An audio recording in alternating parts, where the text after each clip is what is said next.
नमस्कार। उत्तराखंड बोर्ड परीक्षा के लिए कुछ और महत्वपूर्ण प्रश्नों को लेकर मैं आपके बीच में हूँ। आज जिस पाठ की चर्चा करने हम लोग जा रहे हैं उस कविता का नाम है उत्साह। उसके कवि हैं सूर्यकांत त्रिपाठी निराला जी। चूंकि हम लोग अर्धग्रहण संबंधी प्रश्नोत्तर पर चर्चा करने वाले हैं, इसलिए आइए पहले कविता को पढ़ते हैं। बादल गरजो घेर घेर घोर गगन, धाराधर ओ ललित ललित काले घुंघराले, बाल कल्पना कैसे पाले, विद्युत छवि उर्मे कवि नवजीवन वाले, वज्र छिपा नूतन कविता फिर भर दो बादल गरजो, विकल विकल उन्मन थे उन्मन, विश्व के निदाब के सकल जन, आए अज्ञात दिशा से अनंत के घन, तप्त धरा जल से फिर शीतल कर दो बादल गरजो। आइए इस पर आधारित पहला प्रश्न देखें। कवि को बादल किसके समान लग रहा है, अथवा उक्त कविता के आधार पर मेघ के सौंदर्य का वर्णन कीजिए। उत्तर है, कवि निराला जी को बादल सुंदर बालक के समान लग रहा है। ऐसा बालक जिसके बाल काले काले और घुंघराले हैं तथा जिसके हृदय में सुखद भविष्य की अनंत कल्पनाएं भरी हुई हैं। आइए दूसरा प्रश्न देखें। कवि बादल को किस रूप में देखता है, अथवा बादल के किस रूप को निराला जी ने प्रस्तुत किया है। उत्तर है, बादल निराला जी का प्रिय विषय है। बच्चों निराला जी ने बादल पे बहुत सारी रचनाएं लिखी हैं, इसलिए यह उनका बहुत फेवरेट सब्जेक्ट रहा है लिखने के लिए। उत्साह कविता में उन्होंने बादल को एक तरफ पीड़ित प्यासे जन की आकांक्षा को पूरा करने वाले तथा दूसरी ओर नई कल्पना, उल्लास एवं नए अंकुर के लिए वरदान के रूप में देखा है। यहाँ पे शब्द आया है जन, जिसका अर्थ होता है लोग, और आकांक्षा का अर्थ होता है इच्छा, ख्वाहिश। तो इस तरह से कवि ने बादल को एक तरफ जो प्यास से पीड़ित लोग हैं उनकी इच्छा को पूरा करने वाला, उनकी प्यास को तृप्त करने वाला के साधन के रूप में या उस रूप में देखता है। तो दूसरी ओर नई कल्पना, जो हमारी इमेजिनेशन है, जो हमारी सोच है, उसके लिए, उल्लास के लिए, नए अंकुर के लिए, इन सब के लिए भी एक वरदान के रूप में, एक साधन के रूप में, एक माध्यम के रूप में देखता है।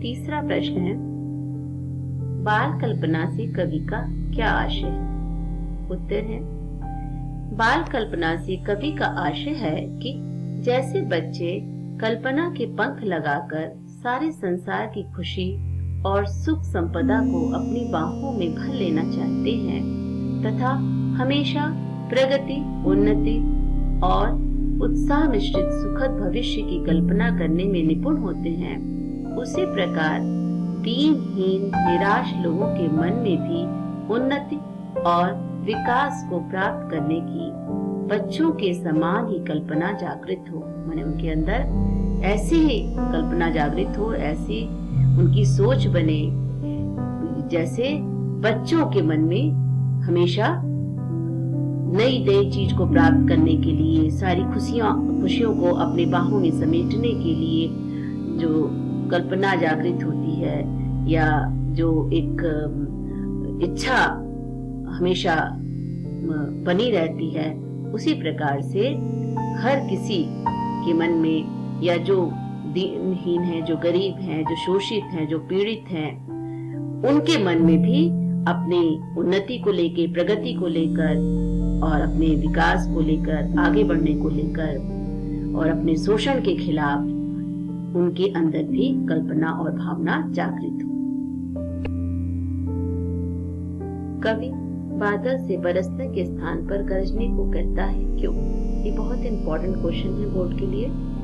कवि निराला बादलों से फुहार, रिमझिम या बरसने के स्थान पर गरजने के लिए कहता है क्योंकि कवि बादलों को क्रांति का सूत्रधार मानता है और गरजना विद्रोह का प्रतीक है।